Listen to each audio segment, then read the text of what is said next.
Obrigada. Boa aula para vocês. Obrigada. Vamos iniciar, Andressa. Ainda. Buenos dias. Aqui. Tá aparecendo para ti nessa tela? Tá carregando, hein?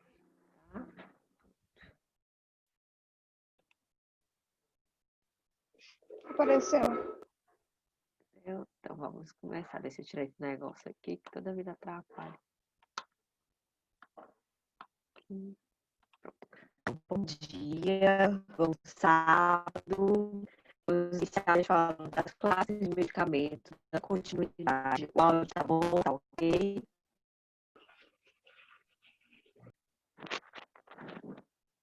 Tá escutando direitinho, Andressa? Tá ok? Tô. Então vamos lá, né? Vamos falar de classe de medicamentos, né, anticoncepcionais, mas antes vamos botar em prática, fazer um exercício. A gente já fez hoje, vamos ver se tá cru, tá lembrando. Pronto. Exercício, né? Que a gente tem a ordem e vamos completar. Já fez uma vez em sala, vamos ver se estão lembrando das características dos medicamentos e as ações, certo? A gente tem a primeira, que é comparado, né? Desculpa, comparado ao ácido acetil salicílico. Possui ação, porém, em geral, é bem mais tolerado. O que é que tu acha que seria? Tá aqui. Seria o ácido acetil salicílico, paracetamol, ibuprofeno, cetorolaco, celecoxib, É do profeno. ibuprofeno. Tá aqui, 3. Inibe permanentemente a COX-1 plaquetária. É o ácido acetil salicílico. Ácido acetil salicílico. Analgésico potente, anti-inflamatório fraco, também disponível como preparação ocular. É o 4, quando você fala esse nome. Cetorolaco. Agora, inibidor seletivo da COX-2. A gente falou muito dele. É o celecoxib. Esse é o nome, né? Exatamente. E a overdose acarreta a produção de metabólicos tóxicos, necrose hepática. Paracetamol. A gente sempre fala dele, né? Então, só inverteu, tá certo. Acertou 3, em comparação com o ibuprofeno. Que é o ácido acetil salicílico. Dividido da COX-2, celecoxib. Cetrolaco, do ocular. Certíssimo. Arrasou. Então, vamos dar início à aula de concepcionais, né? Tem alguma dúvida? A gente já teve até essa aula, mais uma revisão. Se ficou alguma dúvida, se tem alguma coisa, a gente vai É porque eu acho discutir. que acabou a aula e tá voltando. Exatamente, o curso. Então, até a próxima aula eu vou ver se eu trago mais algumas coisas, umas curiosidades, para ter mais de legislação que a gente tem que saber, né? A portaria. E os anticoncepcionais, né? A gente chama de método contraceptivo, anticoncepcional, toda ação cujo objetivo dela é impedir, ou pelo menos, né, reduzir substancialmente as chances de uma mulher engravidar após uma relação sexual, certo? Então, esse é o objetivo de reduzir. Os métodos anticoncepcionais, eles podem ser, né, simples, geralmente são gratuitos, temos que são distribuídos pelo posto, como a linha, né? Tem também os que são mais complexos, dependentes, que precisam de ajuda médica, precisam de uma consulta médica, que a gente tem o DIU, tem os excepcionais hormonais, certo?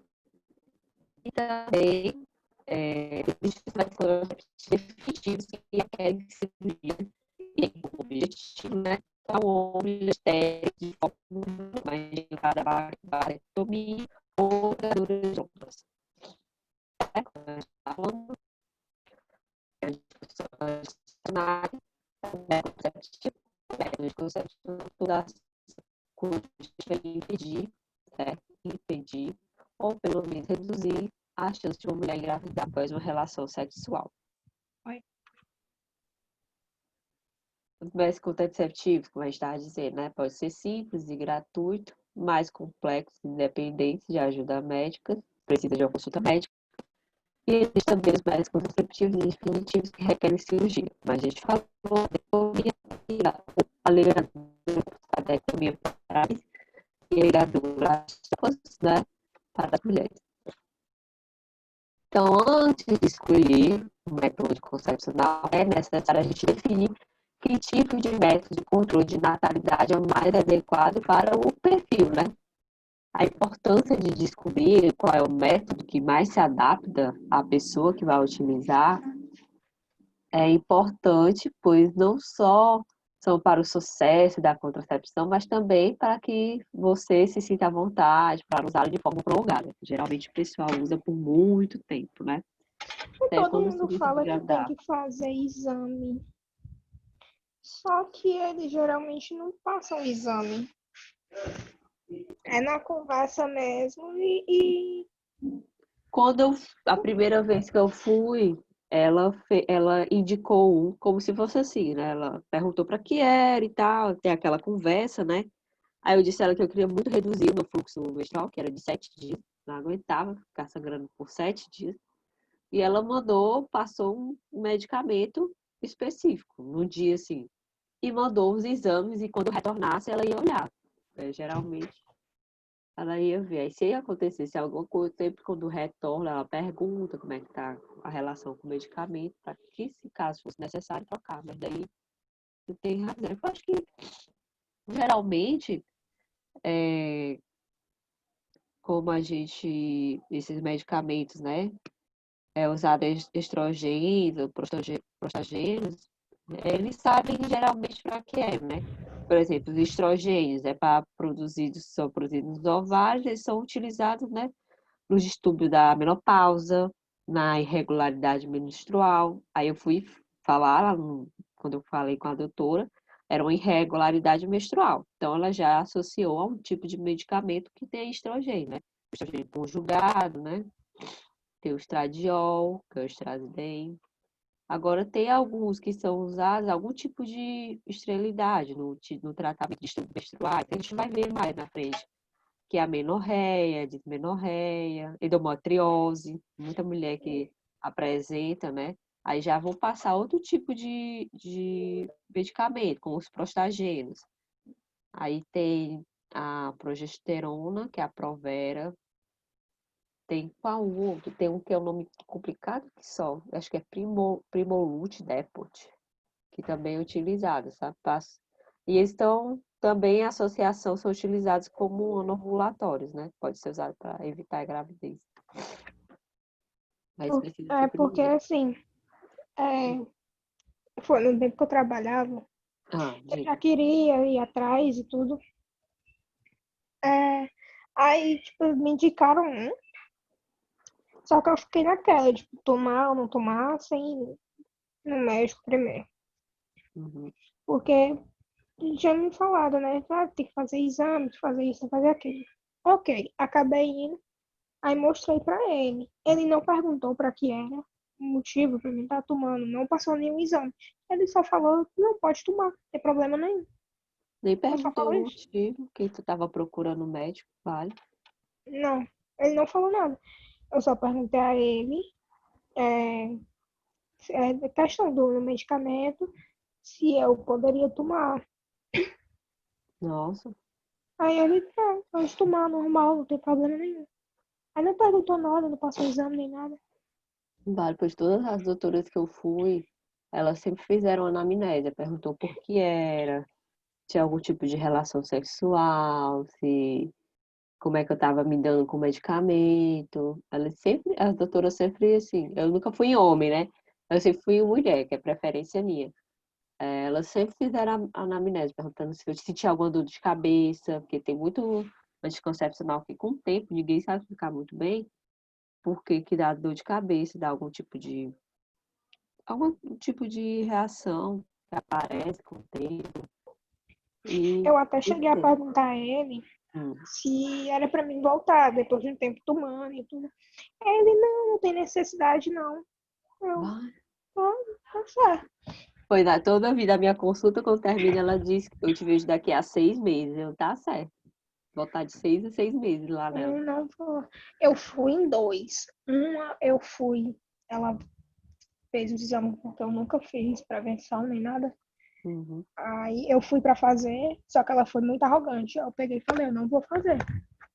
Nossa, Aí eu acabei não indo mais. Aí o outro que eu fui foi pra saber do medicamento. Acabei que até hoje eu nunca fiz a prevenção mesmo. ainda tem que Mas fazer, né? É importante prevenção. tem que. O negócio é confiar, porque, tipo assim, mulher Eu sei como é que é. é um complicado. Eu Não, sei. não, tipo, não tô falando de mim, tô falando de médica mesmo. Eu sempre Aham. escuto isso. Porque a mulher já conhece o corpo, então ela vai, não tem dó nenhuma. Tem não. Aí eu, É, beleza. Só que com homem é aquele negócio. Você fica uhum. naquela, tipo, Pois é, querendo ou eu, não, é um eu prefiro, homem, eu né? nunca fui com homem, mas é como tu disse, é como se não tivesse dó, né? É Mas porque, tipo, eu acho que sempre vai ser meio que desconfortável pra gente. Nunca, elas pedem pra ficar relaxado, mas a gente nunca consegue ficar relaxado, né? não tem como. Tipo assim, eu quero achar uma É meio mulher, complicado mesmo. mulher, porque, mas que, Mas tem que tipo assim, procurar uma médica que faça a anamnese melhor. Tem, com certeza tem.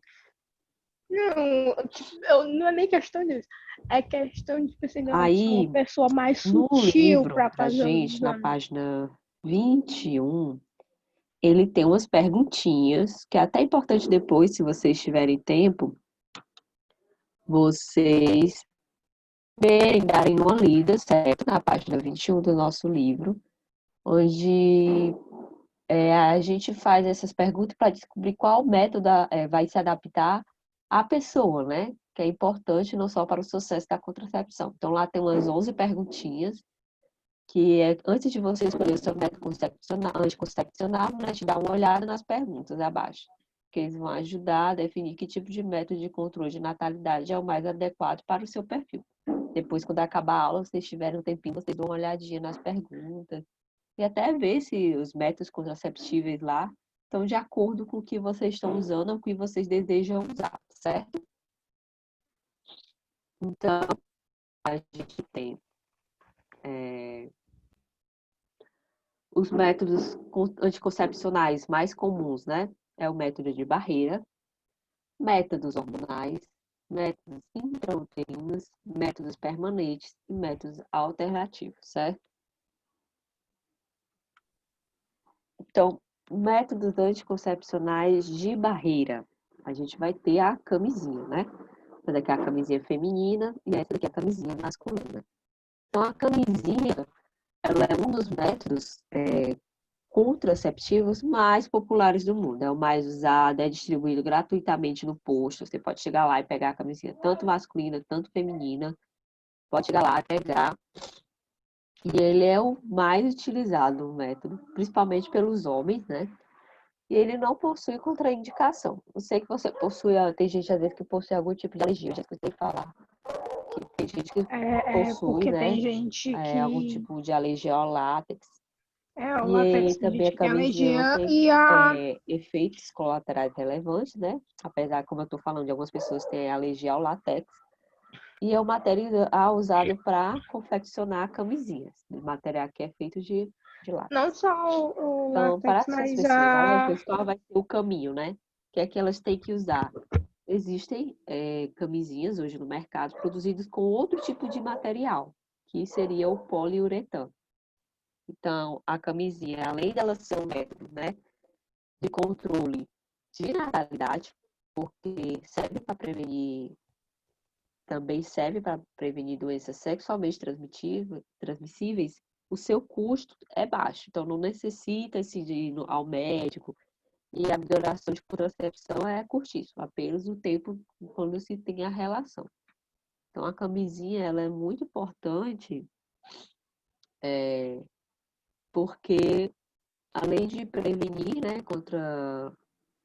Eu acho que assim, é primordial porque ela previne contra doenças sexualmente transmissíveis. Então, não impede de outras pessoas terem relação.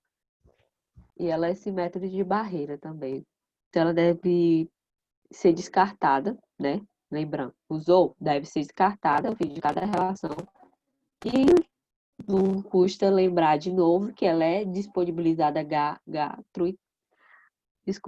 é disponibilizada gratuitamente pelo SUS. Então, chega lá no SUS e você pode achar. Certo? Só para falar da camisinha feminina, ela é a versão que é maiorzinha, né? Que é do preservativo das mulheres, né? Então, ela também é um método de barreira e ela vai servir tanto para proteção contra a DST quanto a gravidez. Então, é a mesma coisa da camisinha masculina. Hoje, ela é atualmente feita de borracha nitrílica, né? Antigamente era poliuretano. E ela vai cobrir essa camisinha toda a mucosa, certo? Então, vai impedir o seu contato direto com o pênis e as suas secreções. E apesar de ter a mesma lógica, a camisinha feminina é muito menos popular, né? Por quê? Porque não é tão simples de ser utilizada a forma de colocar ela, e a sua taxa de eficácia é mais baixa do que a camisinha masculina de hoje em dia. E as mulheres usam muito anticoncepcional, mas para doenças sexualmente transmissíveis é sempre aconselhável. Se você não conhece seu parceiro, uma relação de longa data, você está usando camisinha. O diafragma, né? O diafragma é um método anticoncepcional feminino, certo? Que é o diafragma. Tem esse modelinho também. E ele consiste em uma cúpula, daqui essa cúpula aqui, ó, flexível de silicone, em um lado côncavo e outro convexo, certo? Então, Como é que ele a pessoa precisa sabe ser que está encaixado colocado à direito? frente do colo do útero, vai ficar acoplado aqui, e geral deve-se preencher a cúpula com espermicida, que é colocado, antes da introdução para aumentar o efeito contraceptivo, certo? E existem vários tipos vários tamanhos de diafragma, e a mulher deve encontrar sempre aquele mais adequado para si, né? Para que o método funcione de forma satisfatória, que é o que ela está esperando. Então, quando a mulher engorda ou emagrece de forma relevante, o tamanho do diafragma pode ter que ser alterado. Isso tem até a ver com o nosso corpo, a gente tem que ter essa percepção. E, ao contrário da camisinha feminina, o diafragma não cobre toda a mucosa da vagina. Então, se ele não cobre toda a mucosa da vagina, né, ele é um método anticoncepcional não é capaz de prevenir doenças sexualmente transmissíveis, certo? Porque não cobre toda a mucosa da vagina. No entanto, o diafragma não é descartado após cada ato sexual. Depois de removível, né, ele pode ser lavado e utilizado novamente.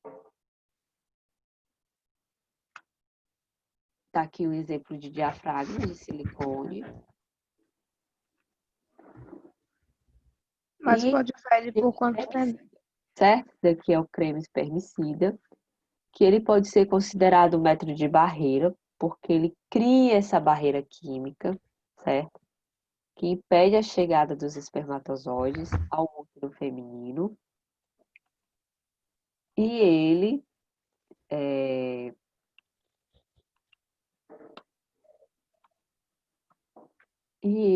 esse espermicida, ele impede, ele cria uma barreira química que vai impedir a chegada dos espermatozoides no útero feminino, certo? Então, toda vida, quando é usada isoladamente, sem outro método contraceptivo, complementar, como o diafragma, que a gente viu no slide anterior, como camisinha, esponja, a gente vai ver mais um pouco na frente, o diafragma, a sua taxa de sucesso é inaceitavelmente baixa. Então, o creme espermicida tem que ter com outro método contraceptivo, é um plus, certo? Os espermicidas podem ser encontrados sob a forma de gel, espuma, creme ou supositórios.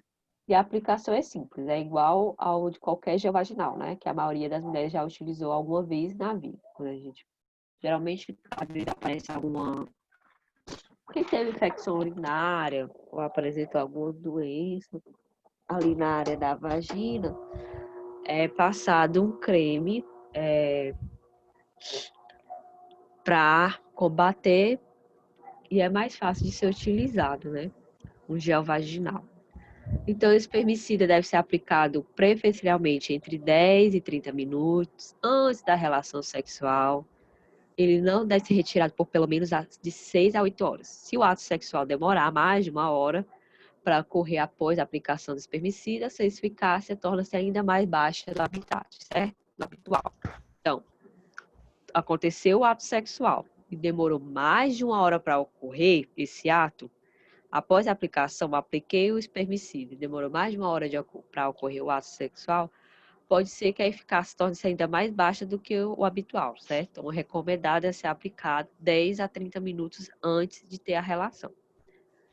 O espermicida não parece perturbar de forma significativa a flora vaginal, embora tenha sido observado um pequeno aumento dos casos de vaginose bacteriana nas mulheres usuárias desse método, certo? Então, já sabe que o espermicida não provoca malformações fetais e não há risco para o bebê caso a mulher utilize sem saber que está grávida.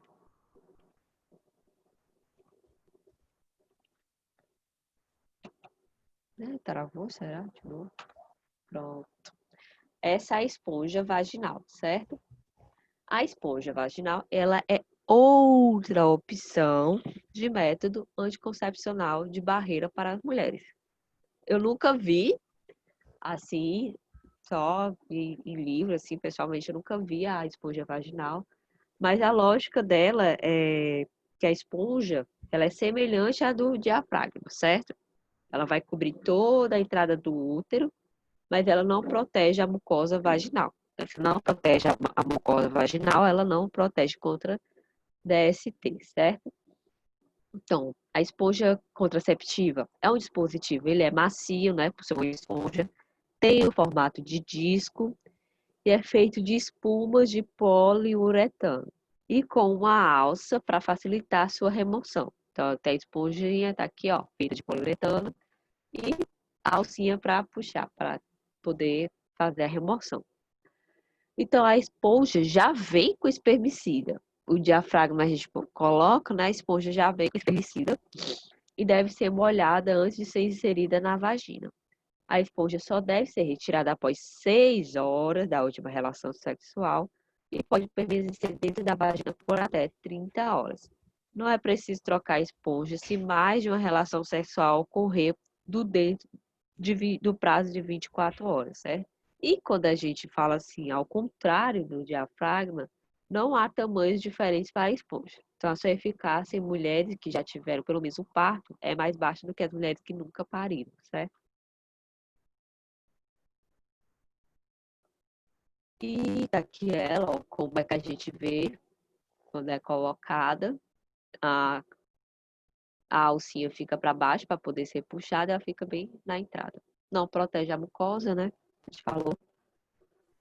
E a pílula anticoncepcional, né? A gente vai falar desses métodos anticoncepcionais hormonais, que chamamos de métodos anticoncepcionais hormonais, todos aqueles que vão se basear, né, na utilização de hormônios sexuais femininos, né?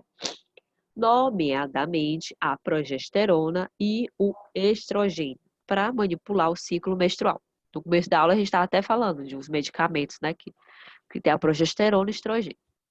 Então, atualmente existem diversas formas, certo, de anticoncepcional hormonal, seja em comprimidos, injeção, implante ou anel vaginal, certo? e entre outros. E existe também o DIU, que é a base de hormônios, que será, né, logo abordado nos próximos tópicos, que a gente vai falando mais na frente. Então, os contraceptivos hormonais, eles são extremamente eficazes para impedir uma gravidez. Mas, a gente já sabe, né, não protege a mucosa, então ele não é eficaz para uma doença sexualmente transmissível. Então, a pílula anticoncepcional. A pílula anticoncepcional, ela vai ser, junto com a camisinha masculina, o método contraceptivo mais popular assim, em todo mundo, que é o que mais todo mundo utiliza. É a pílula anticoncepcional mais a camisinha, certo? E essa pílula, ela vai ser composta pelos hormônios progesterona e estrogênio. E ela deve ser tomada diariamente, que sem falhas, não pode esquecer de tomar, certo? E a gente vai ter tipos de pílula anticoncepcional que você para, né? De 7 dias a 4 dias, e tem umas que são contínuas, certo? Que vão ter os 27, 26 dias com o hormônio e 4 dias o comprimido é o placebo. Para aquelas que esquecem, né? Aí é bom que seja sempre, para quem não consegue lembrar, aí usar sempre o contínuo. Então, ele pode ser o método que manipula o ciclo ovulatório feminino, certo? E a pílula só deve ser utilizada sob orientação médica. Como a gente estava falando no começo da aula, sempre tem que procurar um médico. E se ela for tomada de forma correta, ela vai ser capaz tanto de inibir a ovulação e ela vai ser um dos melhores métodos contraceptivos. O anticoncepcional oral não tem efeito somente em diversos na TPM, tem os que melhoram até a pele, né, meninas? E nos controles de sangramento uterino também. A de alguns tipos de câncer, como câncer de ovário e do endométrio. Quem não tem endometriose ou vários micropolicísticos tem que usar esses métodos contraceptivos. Que na próxima aula a gente vai falar de ovários micropolicísticos e vamos falar de endometriose, certo? Aí, né, quando a gente vê esses anticoncepcionais orais, eles podem provocar diversos efeitos colaterais. Apesar de ter todos esses efeitos benéficos, eles têm sim os seus efeitos colaterais, que pode ser principalmente aqueles com doses mais altas de estrogênio, que pode o clássico, né, que é a trombose, e complicações cardiovasculares, que são alguns dos problemas que, apesar de comuns, podem ocorrer. Por isso que quando você faz o uso de anticoncepcional por muito tempo, a pílula, né? Você deve estar sempre indo ao médico e fazer exames para ver como é que está a vasodilatação. Em caso se você sentir alguma coisa, procurar o médico, porque ainda assim tem muito anticoncepcional que o comprimido, a pílula, causa trombose. Há casos ainda, hoje em dia, entende? Não é uma coisa que pode passar despercebida, tem que sempre tomar cuidado. A mini pílula, Eu acho que certo? eu só senti as coisas nos Ela, 3 a primeiros dias. preocupação com seus efeitos colaterais provocados pela presença de estrogênio nas pílulas anticoncepcionais comuns levou ao desenvolvimento, né, da mini pílula. Então, ela é um anticoncepcional hormonal que contém apenas o hormônio progesterona. No começo da aula a gente estava falando, né, dos hormônios sexuais, né, que compreendem os androgênios, estrogênios e os progestagenos, sendo que os estrogênios e protagênios é da mulher, que a gente está falando da mulher. Então, a mini pílula, ela vai ter só apenas o hormônio progesterona. Então, vai ser utilizado esse medicamento vai ser utilizado em algum tipo de esterilidade, certo? E principalmente no tratamento de distúrbios menstruais, como a gente estava falando lá no começo da aula. Endometriose, amenorreia, dismenorreia, certo? Então, ela não age só para inibir a ovulação. ela vai também provocar o espaçamento do muco cervical, que vai impedir a chegada do espermatozoide à trompa, né? E vai impedir a proliferação da parede interna do útero e vai atrapalhar a implantação de um possível óvulo fecundado. Em teoria, né, ela é tão eficaz quanto a pílula, com a vantagem de provocar menos efeitos colaterais. Qual é o grande problema, né, que vai ter da mini pílula? É a necessidade de ser tomada todos os dias, praticamente na mesma hora. Se você botou que vai tomar no horário de manhã, 8 horas da manhã, sempre tomo nesse horário, 8 horas da manhã. Se é depois do almoço, 1 hora da tarde, 1 hora da tarde. Se é de noite, antes de dormir, sempre tomando esse horário, certo? Não esquecer de tomar sempre no horário, no dia certo.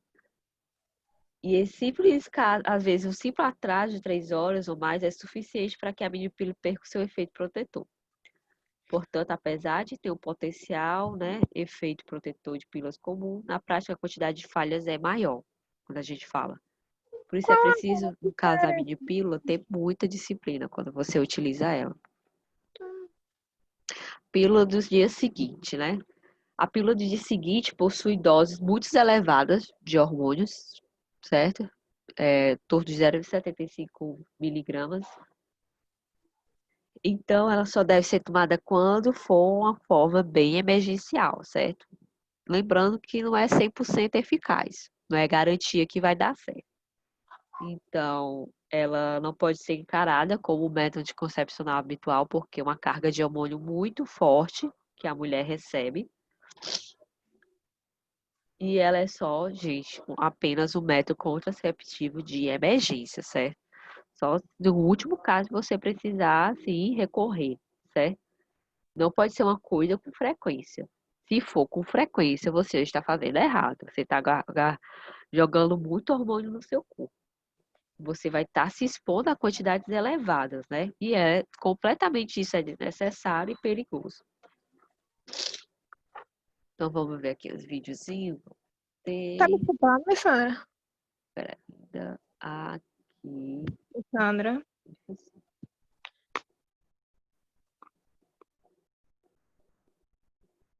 Sure.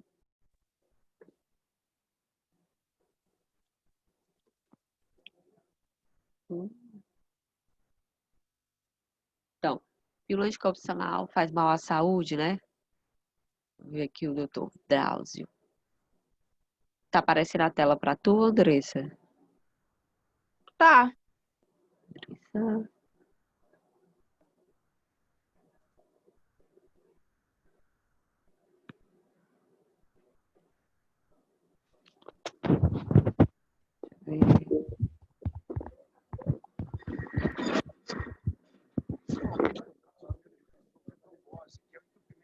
Deixa eu ver. Tá conseguindo me escutar? Oi? Tá conseguindo me escutar? Agora eu tô escutando. Tu tá escutando direitinho? Mas... Tá me escutando? Tô, agora eu tô. E tu tá me escutando direitinho? Ou falhou Não, alguma vez? sua voz estava um pouco baixa, mas eu consegui escutar. Pronto. Deixa eu só te perguntar uma coisa. Pergunte. Qual a diferença, a real diferença da mini pílula e a pílula anticoncepcional comum? É porque a mini pílula você não vai ter o intervalo, vai ser direto, você vai tomando direto. E o anticoncepcional vai ter esse intervalozinho. A diferença é só essa? Só isso. E também porque ela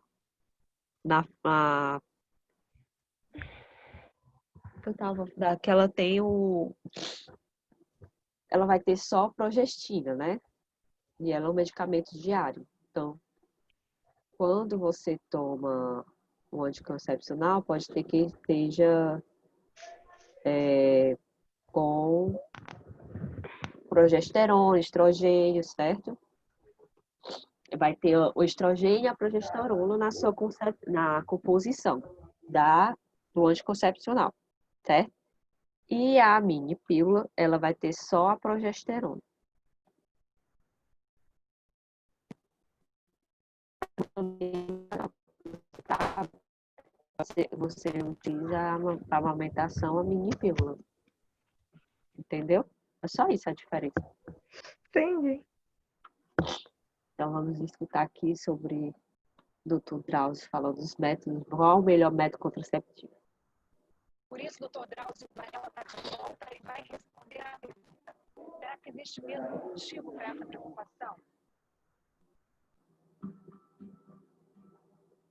Certas dúvidas rondam as mulheres ao longo da vida. Ter ou não ter filho? Já é a hora certa de ser mãe? Qual a melhor forma de usar a gravidez?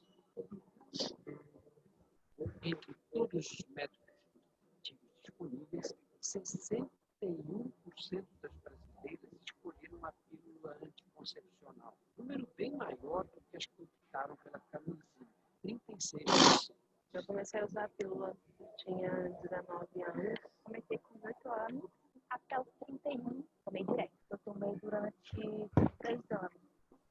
São mais de 14 milhões de mulheres consumindo uma cafeína como essa, todo mundo. Não é à toa que as pílulas se tornaram tão populares. Elas são eficazes para evitar a gravidez. Quando foram criadas lá nos anos 60, elas continham doses altas de hormônios que provocavam muitos efeitos colaterais. De lá para cá, as dosagens foram diminuídas e as pílulas se tornaram mais seguras. Ainda assim, relatos de doenças vasculares ligadas ao uso da pílula têm preocupado as mulheres, principalmente as mais jovens. Nós vamos tentar esclarecer as principais dúvidas a respeito desse tema. Aline e Fábio deixaram a pílula de lado e tiveram efeitos indesejados, ganho de peso, dor de cabeça e depressão. Além disso, um novo receio. Tem uma pessoa próxima que anticoncepcional e teve problemas, uma trombose. Trombose venosa é um problema causado quando um coágulo entope uma veia. Na maioria dos casos, a obstrução ocorre nos membros inferiores, nas pernas. Comecei a sentir uma dor na perna direita. Como se fosse quando você bate no pé, você usa mais tênis, Onde era que parte da perna? na panturrilha. Até que um dia eu senti uma bolinha e no dia seguinte a minha perna estava toda vermelha.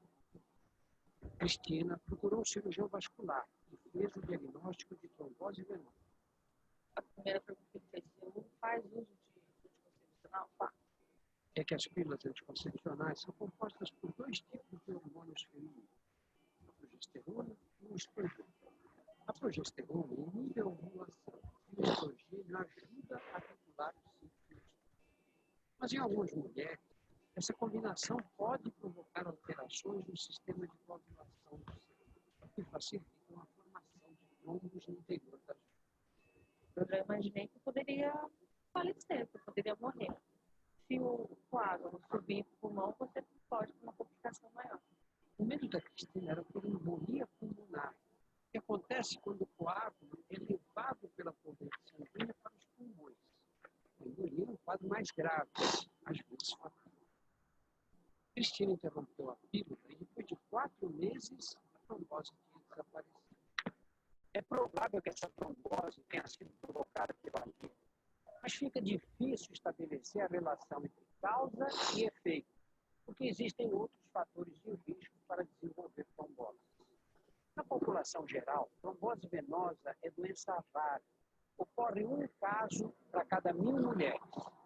O número aumenta um pouco entre as que tomam pílula. 2 a 4 casos para cada 1000 mulheres. Normalmente o que se entende é que você vai somando tijolinhos, esses fatores de risco. A gente tem fatores importantes como obesidade, tabagismo, presença de varizes, doenças pulmonares, doenças cardíacas. Também contribui com pressão arterial alta, diabetes, sedentarismo, idade, histórico familiar ou uma cirurgia ou internação recentes. Pode haver também um fator hereditário ou genético, quando a mulher nasce com uma predisposição para a doença, condição que chamamos de trombofilia. Trombofilia é uma condição genética, hereditária ou adquirida, de ter uma facilidade maior a ter trombose. 5 a 8% da população tem predisposição genética para a doença. A predisposição pode ser detectada através de exames de saliva ou de sangue, só que sai caro. O exame de saliva custa de 600 a 1.000 reais. E o de sangue de 1.000 a 2.000 reais. E o mais importante, o resultado vai dizer apenas se a mulher tem propensão genética. Não quer dizer que ela vai necessariamente desenvolver trombose. Os exames, infelizmente, não dão essa tranquilidade que as pacientes acham. Veja só o caso da Jéssica. Ela é jovem, tem 24 anos. Fez os testes de trombofobia e o resultado foi negativo. Ou seja, não havia predisposição genética. No entanto, depois de 5 anos tomando pílula, ela teve uma trombose bem rara no cérebro. O primeiro sintoma foi uma dor de cabeça muito forte. Uma dor que é impossível ser uma dor normal. Essa mania, né?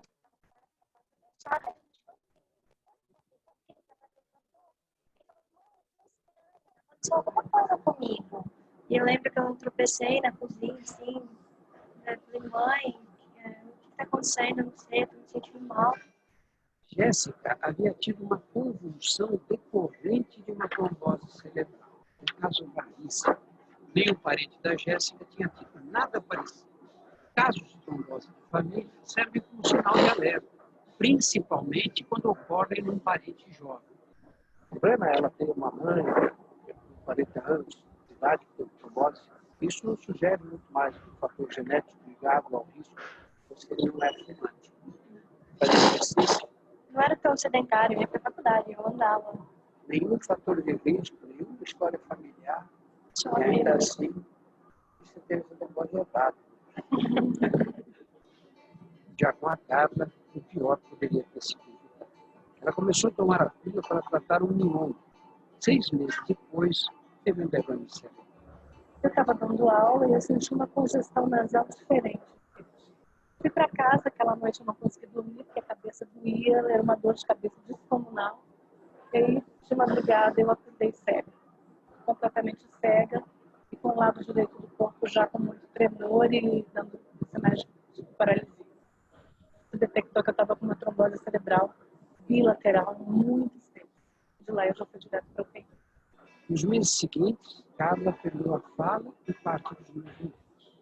Eu tive que reaprender a falar usando só o lado esquerdo, então hoje para dar aula eu preciso usar um microfone. Olhando assim, ouvindo você, Foi uma fase bem difícil.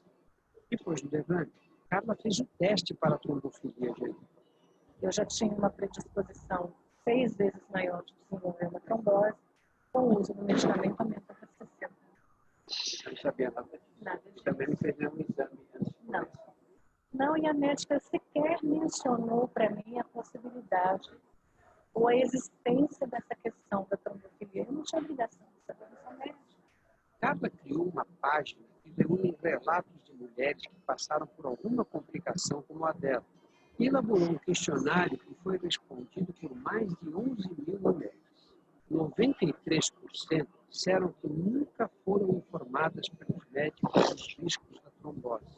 Nem todas as mulheres vão ter trombose pelo uso da pílula, mas aquelas de um grupo de risco específico, se tiverem a complicação, pode ser muito grave, não é uma dor de barriga. Carla defende que o registro de reações adversas se torne obrigatório.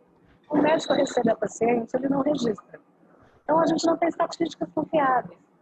Além disso, ela propõe que as embalagens da pílula tragam uma advertência sobre o risco de trombose. A gente nunca teve a intenção com essa página de demonizar a pílula ou de dizer para as mulheres não tomem a pílula. Mas de muni-las de informação, para que se caso ela sentisse qualquer sintoma, procurar a ajuda médica correta e a tempo. Se você toma a pílula, fique atenta aos principais sintomas das tromboses. Se sentir uma dor de cabeça muito forte, dor e inchaço numa das pernas, uma falta de ar intensa, procure o médico. Principalmente se você tem um daqueles fatores de risco que nós já citamos. Se ainda não toma a pílula, Não compre na farmácia sem conversar com o médico. Fale com ele também dos outros métodos anticoncepcionais. A pílula não é o único. Hoje em dia existem injeções, adesivos e anéis vaginais, mas os hormônios contidos neles também interferem com o sistema de coagulação. Tem outras formas de evitar uma gravidez. Eu acho que tem que ser conversado também com o parceiro. Uma boa opção para as mulheres de modo geral, para aquelas que podem mais risco de trombose, é o DIU, o dispositivo intrautero. Este é o DIU de cobre. Ele vem com um aplicador e o dispositivo está bem na pontinha. Ele é introduzido, depois que passa o colo do útero, a gente dispara com o aplicador. O cobre provoca uma alteração no ambiente uterino, de modo que o espermatozoide não consegue fecundar o óvulo. O DIU de cobre pode durar até 10 anos sem trocar. O DIU de cobre tem o inconveniente de poder trazer a cólica durante as menstruações e aumentar o fluxo da menstruação. Esse é um DIU de hormônio. Também vem com aplicador, só que ele não tem cobre. Ele vem com uma pequena quantidade de progesterona que vai sendo liberada bem devagarinho. Depois de alguns meses de uso, as menstruações podem desaparecer ou permanecer, mas em pequenas quantidades. Este tipo de DIU dura até 5 anos. O DIU está disponível pelo SUS e só pode ser aplicado no consultório médico. O método é muito usado no ambulatório que o Dr. Paulo Margarito comanda no Hospital das Clínicas, dedicado a mulheres que têm problemas de coagulação do sangue. É muito difícil quantificar, saber quantos casos de trombose podem ser atribuídos exclusivamente ao uso da anticoncepção. É muito difícil. Essa condição é rara. Para terminar, eu queria fazer 2 comentários. Primeiro, tromboses venosas causadas pela pílula são muito raras. Se você toma a pílula há alguns anos e não teve nenhuma complicação até hoje, não existe razão para ficar preocupada agora. As complicações costumam ocorrer nos primeiros meses. Segundo, não confunda a pílula anticoncepcional com a pílula do dia seguinte. A pílula do dia seguinte contém doses de hormônios 10 vezes mais altas. Só devem ser usadas em situações de emergência. Não é para tomar toda hora. Paulo, você tem filha? Eu tenho Uma filha. Que idade ela tem? 14. Se um dia chegar para você e dizer, pai, eu preciso começar um método anticoncepcional, que método você aconselharia? usaria a pílula sem problema algum. Sem medo. Então, sempre importante, tá? Ver qual é o método mais adequado, como é que vai usar. Vai voltar tudo. Certo? Não é porque não é todo tipo de anticoncepcional utilizado vai causar trombose. Deve fazer os exames corretos, falar com o médico. Se sentir alguma coisa, procura o médico, faz tudo bem direitinho. Então, dando continuidade a esses métodos anticoncepcionais hormonais, a gente tem um anticoncepcional injetável, certo? O injetável, ele é um anticoncepcional hormonal que pode ser administrado pela via injetável, certo? Intervalo de 30 ou 90 dias. Geralmente, mulher que não costuma de lembrar de tomar a pílula, aí prefere o anticoncepcional injetável. Que aí daqui a 30 dias ou 90 dias ela retorna ao ambulatório ou ela mesma aplica, né? E fica isenta de estar tomando todo dia, tem que lembrar todo dia de tomar o comprimido. Então, existe anticoncepcionais injetável composto apenas pela progesterona, como o acetato de medroxiprogesterona, e outros compostos por progesterona e estrogênio, como o acetato de medroxiprogesterona mais cipionato de estradiol, certo? Ele pode ser encontrado sob a forma de administração intramuscular ou subcutânea. Em geral, a aplicação é feita pelo ginecologista, né, no consultório, pela enfermeira, no posto de saúde, numa farmácia também, e mediante a apresentação da receita, né, no caso do farmacêutico. Certo? O adesivo anticoncepcional é outra opção, né, para quem pretende utilizar um contraceptivo hormonal, mas não quer levar, não gosta de levar a agulhada, né, a picada da agulha, ou tem o incômodo de tomar um comprimido todos os dias, aí temos outra opção, que é o adesivo anticoncepcional. A gente tem várias opções de métodos anticonceptivos hormonais, né? Já vimos a pílula, já tem a esponja, diafragma, DIU, tem a injeção, agora o adesivo anticoncepcional, e é um produto comercializado sob o nome de Evra, que é com a junção da norelgestromina mais etilenoestradiol. E como o próprio nome diz, né, é uma forma de contracepção que é usada por um adesivo quadrado que é colocado na pele, né? E você substitui outro daqui a 7 dias. Depois de 3 semanas, opa, passou. Depois de 3 semanas, a mulher deve dar uma pausa de uma semana para menstruar, correr a menstruação e depois aplica de novo, certo? E ele pode ser aplicado nos braços, nas costas, nádegas ou na barriga. Ele não sai com facilidade e não há problema nenhum de você tomar banho e molhar ele, certo? O implante anticoncepcional. Ele é atualmente um método contraceptivo com maior taxa de eficácia, com cerca de 99,95% de sucesso. Essa forma, né, de contracepção hormonal vai se basear na implantação subcutânea, aqui, de um fino bastão de plástico que vai conter etilogestral, que é uma forma sintética da progesterona, certo? Então, esse bastãozinho aqui, ele vai ficar por baixo da pele e vai liberar de forma lenta e contínua o hormônio para a circulação sanguínea, certo?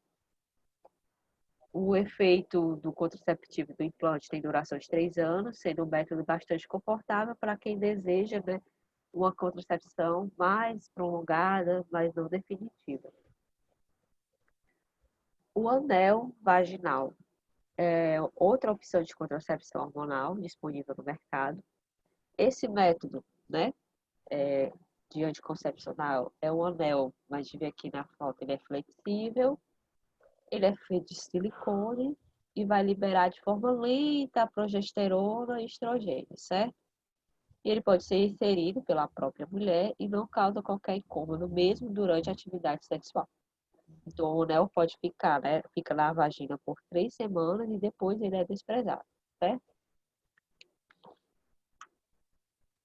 O DIU, que a gente já viu naquela fala lá do Dr. Drauzio, ele é o anticoncepcional intrauterino e ele é mais conhecido como DIU, né? Dispositivo intrauterino. E são um dos métodos contraceptivos que são mais seguros, é confortável, é eficaz, é uma forma de contracepção que vem ganhando bastante popularidade nos últimos anos, certo? E é muito indicado pelos médicos ginecologistas. Então, ele é um pequeno, ele vai ser um pequeno dispositivo de plástico de forma de T, que deve ser implantado no útero da mulher, né? Ele é bem pequenininho, vai ser implantado bem aqui. E vai ser colocado através da vagina pelo médico ginecologista. Então, você precisa consultar o médico, certo? Durante uma consulta. Vai ser 2 tipos de DIU, o de revestido de cobre, o revestido por hormônio, que é a progesterona. E uma vez implantado, o DIU pode permanecer no útero até 5 anos, no caso de progesterona, ou até 10 anos no caso do DIU de cobre, certo?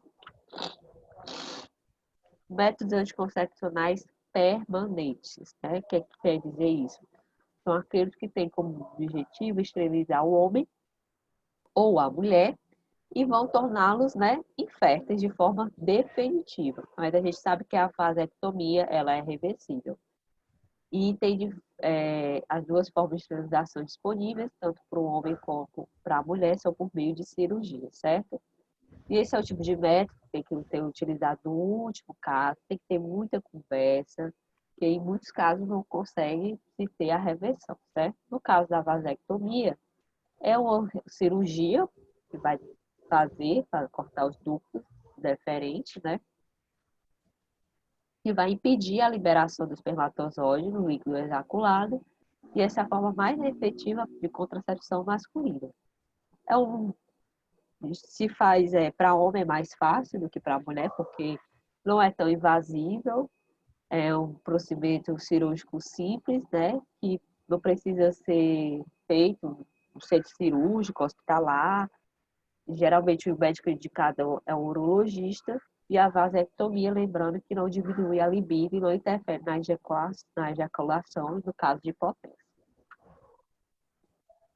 No caso dos métodos anticoncepcionais permanentes da mulher, vai ter a laqueadura ligadurária, que aqui, ó, das trompas, falópio, interrupção da trompa.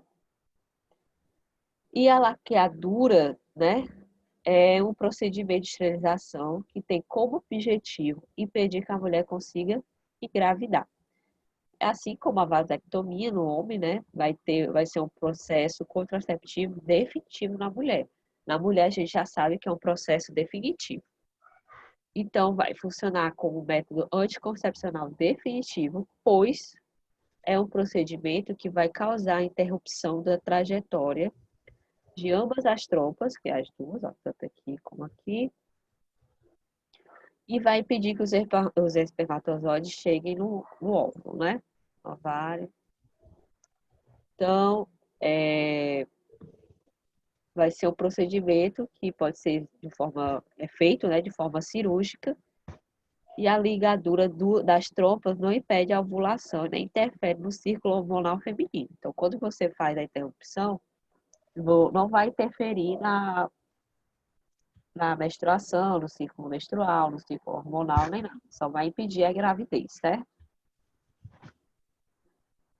Aí temos os anticoncepcionais alternativos, que é o coito interrompido, que muita gente faz, né? Não é um método muito seguro de contracepção. Tem também a tabelinha, que é um método, né, para estimar o período fértil, e ela pode ser utilizada tanto para quem quer otimizar as chances de engravidar, quanto para quem quer minimizá-las, né?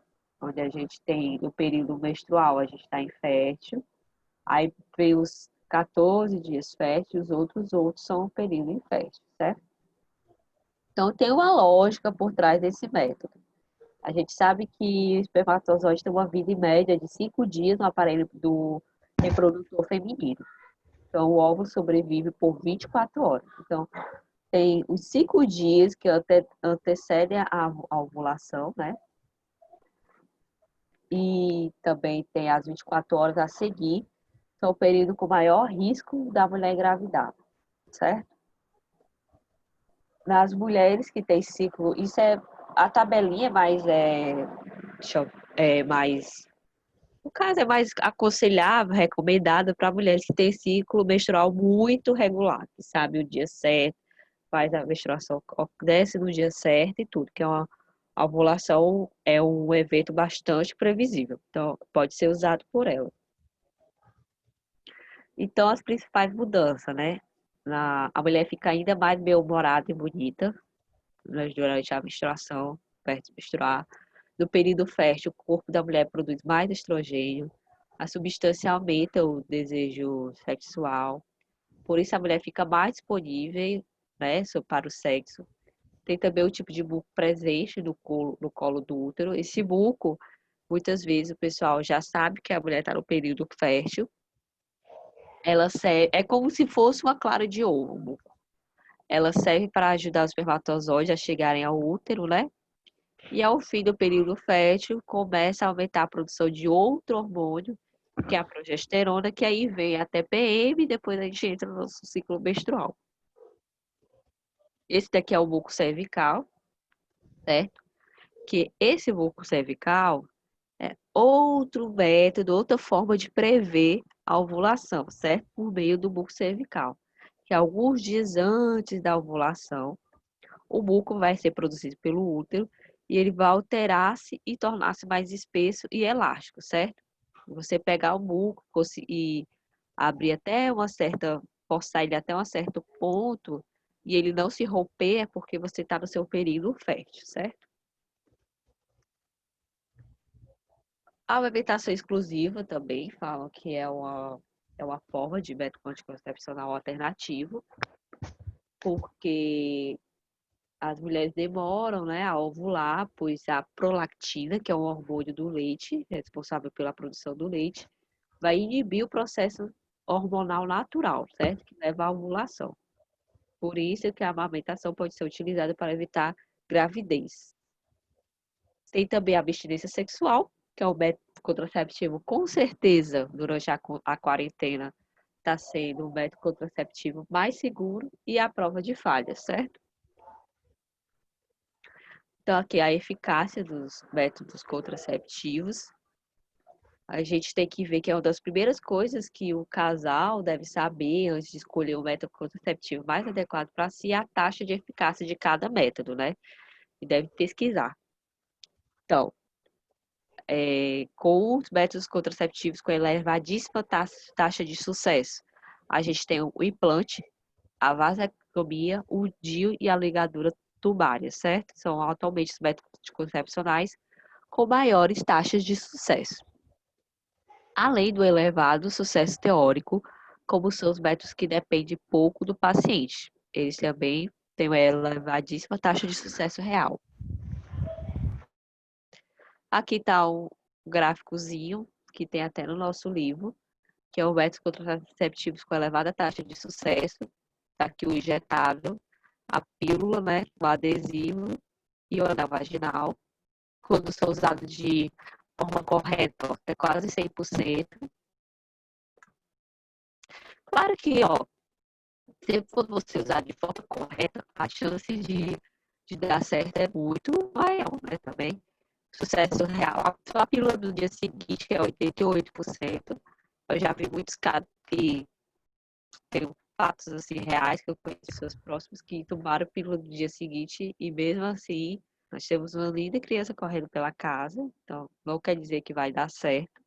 Por isso é sempre importante estar fazendo a contracepção da forma correta. Aí os métodos contraceptivos com baixa taxa de sucesso. A tabelinha, né? Porque muitas vezes mesmo tendo um fluxo muito regular, menstruação e tudo, mesmo assim pode ocorrer, né, a gravidez, caso se ela não for uma coisa desejada para uma mulher. O coito interrompido também, esse é clássico, a baixa de sucesso dela realmente é baixíssima, espermicida, esponja, e quando você não usa nenhum método, né? Então, por hoje é só. Próxima aula a gente se encontra de novo e a gente vai falar, desmiuçar, tirar dúvidas do grupo para micropolicísticos e também endometriose, certo? Que pode estar associadas a esse tipo de comprimido, anticoncepcional que a gente vem falando na aula. Andressa, tá com alguma dúvida? Não. Perguntar alguma coisa? Quer falar alguma coisa? Não. Essa hora é sua. Então, obrigada. A gente se encontra na próxima aula, certo? Beijo, cheiro. Se cuide. Qualquer coisa, pergunta lá no grupo, certo? Tá certo. Beijo, tchau. Bom sábado.